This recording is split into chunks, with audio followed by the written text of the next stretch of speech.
The allusion to the waif and waif poles in the last chapter but one necessitates some account of the laws and regulations of the whale fishery, of which the waif may be deemed the grand symbol and badge. It frequently happens that when several ships are cruising in company, a whale may be struck by one vessel, then escape, and be finally killed and captured by another vessel, and herein are indirectly comprised many minor contingencies, all partaking of this one grand feature. For example, after a weary and perilous chase and capture of a whale, the body may get loose from the ship by reason of a violent storm, and drifting far away to leeward, be retaken by a second whaler, who, in a calm, snugly tows it alongside, without risk of life or line. Thus the most vexatious and violent disputes would often arise between the fishermen, were there not some written or unwritten, universal, undisputed law applicable to all cases. Perhaps the only formal whaling code authorized by legislative enactment was that of Holland. It was decreed by the States General in AD 1695. But though no other nation has ever had any written whaling law, yet the American fishermen have been their own legislators and lawyers in this matter. They have provided a system which for terse comprehensiveness surpasses Justinian's Pandects and the bylaws of the Chinese Society for the Suppression of Meddling with Other People's Business. Yes, these laws might be engraven on a Queen Anne's farthing, or the barb of a harpoon, and worn round the neck, so small are they. A fast fish belongs to the party fast to it.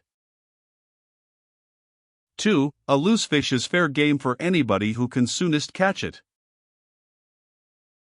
But what plays the mischief with this masterly code is the admirable brevity of it, which necessitates a vast volume of commentaries to expound it. First, what is a fast fish? Alive or dead, a fish is technically fast when it is connected with an occupied ship or boat, by any medium at all controllable by the occupant or occupants, a mast, an oar, a 9-inch cable, a telegraph wire, or a strand of cobweb, it is all the same. Likewise, a fish is technically fast when it bears a waif, or any other recognized symbol of possession, so long as the party waifing it plainly evince their ability at any time to take it alongside, as well as their intention so to do. These are scientific commentaries, but the commentaries of the whalemen themselves sometimes consist in hard words and harder knocks, the coke upon Littleton of the fist. True, among the more upright and honorable whalemen allowances are always made for peculiar cases, where it would be an outrageous moral injustice for one party to claim possession of a whale previously chased or killed by another party. But others are by no means so scrupulous. Some 50 years ago there was a curious case of whale trover litigated in England, wherein the plaintiffs set forth that after a hard chase of a whale in the northern seas, and when indeed they, the plaintiffs, had succeeded in harpooning the fish, they were at last, through peril of their lives, obliged to forsake not only their lines, but their boat itself. Ultimately the defendants, the crew of another ship, came up with the whale, struck, killed, seized, and finally appropriated it before the very eyes of the plaintiffs. And when those defendants were remonstrated with, their captain snapped his fingers in the plaintiffs' teeth, and assured them that by way of doxology to the deed he had done, he would now retain their line, harpoons, and boat, which had remained attached to the whale at the time of the seizure. Wherefore the plaintiffs now sued for the recovery of the value of their whale, line, harpoons, and boat. Mr. Erskine was counsel for the defendants, Lord Ellenborough was the judge. In the course of the defense, the witty Erskine went on to illustrate his position, by alluding to a recent crim.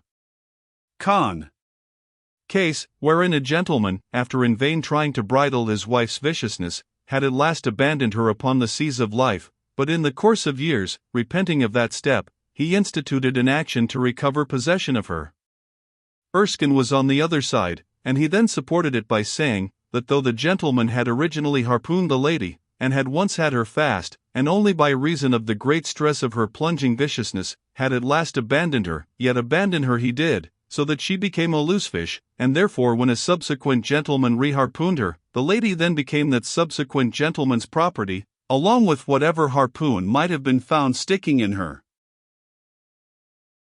Now in the present case Erskine contended that the examples of the whale and the lady were reciprocally illustrative of each other. These pleadings, and the counter-pleadings, being duly heard, the very learned judge in set terms decided, to wit, that as for the boat, he awarded it to the plaintiffs, because they had merely abandoned it to save their lives, but that with regard to the controverted whale, harpoons, and line, they belonged to the defendants, the whale, because it was a loose fish at the time of the final capture, and the harpoons and line because when the fish made off with them, it, the fish, acquired a property in those articles, and hence anybody who afterwards took the fish had a right to them. Now the defendants afterwards took the fish, ergo, the aforesaid articles were theirs. A common man looking at this decision of the very learned judge, might possibly object to it. But plowed up to the primary rock of the matter, the two great principles laid down in the twin whaling laws previously quoted, and applied and elucidated by Lord Ellenborough in the above-cited case, these two laws touching fast fish and loose fish, I say, will, on reflection, be found the fundamentals of all human jurisprudence, for notwithstanding its complicated tracery of sculpture, the temple of the law, like the temple of the Philistines, has but two props to stand on. Is it not a saying in everyone's mouth, possession is half of the law, that is, regardless of how the thing came into possession? But often possession is the whole of the law. What are the sinews and souls of Russian serfs and Republican slaves but fast fish, whereof possession is the whole of the law? What to the rapacious landlord is the widow's last mite but a fast fish? What is yonder undetected villain's marble mansion with a doorplate for a waif? What is that but a fast fish?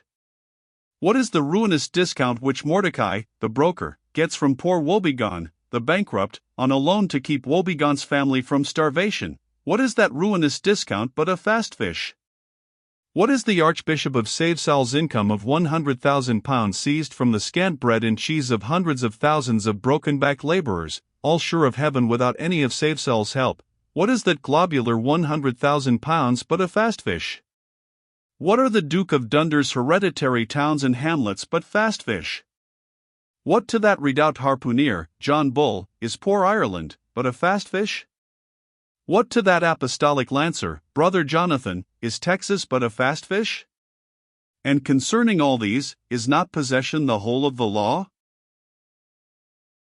But if the doctrine of fast fish be pretty generally applicable, the kindred doctrine of loose fish is still more widely so. That is internationally and universally applicable. What was America in 1492 but a loose fish, in which Columbus struck the Spanish standard by way of waifing it for his royal master and mistress? What was Poland to the Tsar? What Greece to the Turk? What India to England? What at last will Mexico be to the United States? All loose fish. What are the rights of man and the liberties of the world but loose fish? What all men's minds and opinions but loose fish? What is the principle of religious belief in them but a loose fish? What to the ostentatious smuggling verbalists are the thoughts of thinkers but loose fish? What is the great globe itself but a loose fish? And what are you, reader, but a loose fish and a fast fish, too?